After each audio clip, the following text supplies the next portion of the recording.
Hello, my wonderful viewers, and welcome to another episode of Betty Adams Overanalyzes. It's time to torment ourselves with another episode of Season 7 of the Clone Wars. Be warned, there will be many and profuse spoilers to follow for not only this episode, but for the previous two episodes as well. And I am not going to even attempt to pronounce the name of this episode, but it's on the wings of eagles, but instead of eagles, they're dragon lizards.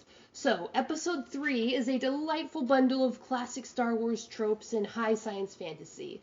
The plucky team of underdogs rescues the damsel in distress. Flying dragons play a role. Well, eagles, dragons, same difference. The specter of who will live and who will die is held over the audience's heads like a Damocles blade. We are not sure from the beginning of this episode to the end who is going to survive. Well, we know Anakin and Rex will survive, but that's it. And we care. Oh, sweet mercy, they make us care. Our beloved characters start the episode trapped where we left them at the end of the last episode. They found a weak and mutilated Echo in the clutches of the Separatists. Or rather, the Separatists' allies, who are not supposed to be the Separatist allies, which also plays a role. Without giving too many spoilers, the challenges are exactly what you expect them to be. Enemy closing in, Tech needs more time to save Echo, and the writers are torturing us even further with Anakin. Remember what I said in my last video about the dying light? How every time General Skywalker steps out of himself, every time he puts his own misery and selfish needs to the side, the looming shadow of Darth Vader fades just a little bit. How the show illustrates this with the warm orange light that was the distinctive feature in the first season of the Clone Wars, when Anakin was more innocent, more open. Well, it's even worse this time. From the very first moments of this episode, that is just as true, and the emotional torment it causes is even worse. Anakin's eyes are still tired. You can still see the bitterness in him, but his face is also lighting with joy and love. He has his Echo back. He can see Rex coming alive again in the presence of his lost brother. Have you ever really done a comparison of Darth Vader and General Skywalker? One is the lonely hunter with no mission other than the satiation of his own ambitions and appetites. The other is a creature of connections and compassion, working towards a goal of protection and defense. Classically, this dynamic is called the wolf and the sheepdog. Very similar creatures, and the sheepdog is just as violent, often more violent than the wolf. But we love the sheepdog and fear the wolf. And it is no coincidence that their color schemes are golden orange versus dark grays. Darth Vader, the hunting, ravaging wolf, is fading in this episode, and General Skywalker, the loyal, loving sheepdog, is back, thrilled that his 100 sheep has returned to the fold. Or rather, that he was able to successfully go out and bring his 100th sheep back into the fold. And from the first moment of this episode, we know it can't last. Every time the color palette lightens, every time Anakin's eyes flash with joy, it sends a stab through our hearts, because the closer Echo and Rex reunion pulls Anakin to the light side, the darker and harder is going to be the inevitable fall. A sublime moment of pain comes when Echo smiles and laughs up at Rex. What horrible thing is going to happen to them to offset this beautiful moment? On a more technical note, the show is fun as well.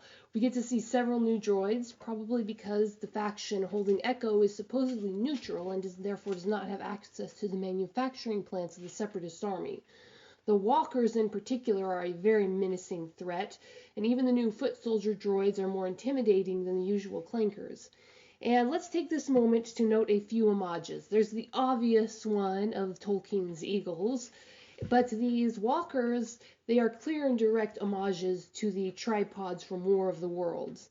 And if you look at it from the perspective of the natives, it's even more clear that these are the tripods, these menacing machines of the terrifying aliens that have come to drag them into a conflict not their own. So, but that's an aside, because even as we grasp at the shiny new droids, we are never allowed to abandon the slowly growing heartbreak. In this episode, Rex is slowly taking over the role of main hero, you see. Slowly, bit by bit, it is revealed to the audience that Anakin's connection to the living light side of the Force is weakening, clouded.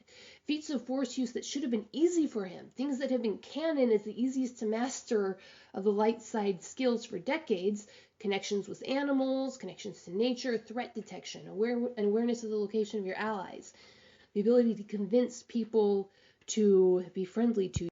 things that Anakin has been able to do since he was a completely untrained child. Anakin can't or has trouble doing these things, but he has no problem with the more violent aspects of the Force, just with knowing where your enemy is, with delivering blows. And this is a beautifully telling example of how the show is showing us, not telling us, that Anakin is still on that downward spiral. And the fact that the growing dark side is crippling his actual power, the things that would have enabled him to actually save Padme, to be able to sense the threats around him, to be able to connect to the living side of the Force, is made abundantly clear. There is no doubt that this show is a tragedy, and they want to wring as much pain out of the audience as possible, and they're doing it brilliantly. There is one scene in particular, a moment between Echo and Rex, where the brothers are sharing a moment of pure joy. They've escaped. They are flying away on the wings of eagles. Well, unknown, unpronounceable alien dragons, but Echo is free. They are riding through the sky on dragons, and as enjoyable as it was, as well lit, as beautiful as it was, the specter of what was going to go wrong hung over you like a star destroyer over Lothal. When it came time to rally support from the natives, the famously convincing General Skywalker is at a loss. He is rapidly losing control of the situation, and you're afraid that they're going to be put in the situation where they have to fight the innocent natives as well as the approaching droids, until Rex steps in.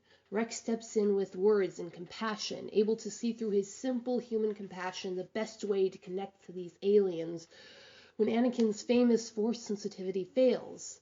Rex is positively glowing with joy and vigor by the end of this episode as the band of merry men loads into the spaceship.